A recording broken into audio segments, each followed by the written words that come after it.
আমাকে ওই দিন একটা দিনী বোন, আল্লাহকে নেক হায়াত দিক এবং আল্লাহ ওর উপর বরকত দান করুন, সে আমাকে বললো যে ভাইয়া যে এখন স্কুল কলেজে নতুন একটা ট্রেন্ড অশ্লীলতা চালু হয়েছে। বললাম কি? ওয়াল্লাহি আমার গায়ের পশম দাঁড়ায় গেছে এবং আমার কাছে এটা বাস্তব মনে হয়েছে। শত শত কমপ্লেনের মধ্যে একটা কমপ্লেন আমার কাছে যোগ উপযোগী মনে হয়েছে ওই দিনী বোনের।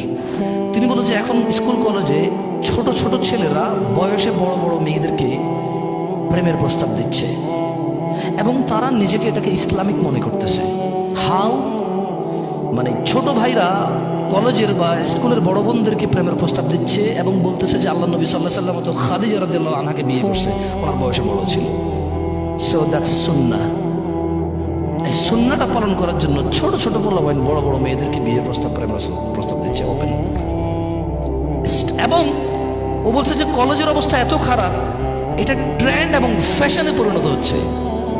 বয়সে বড় মেয়েরা বয়সে ছোট ছেলেদের সাথে প্রেম করবে কেন? খাদিজা রাদিয়াল্লাহু তাআলা আনহা তিনি বয়সে বড় ছিল, আল্লাহ নবী সাল্লাল্লাহু আলাইহি ওয়াসাল্লাম বয়সে ছোট ছিল। You see the source of knowledge. সুবহানাল্লাহ, ওয়ালা হাওলা ওয়ালা কুওয়াতা ইল্লা বিল্লাহ।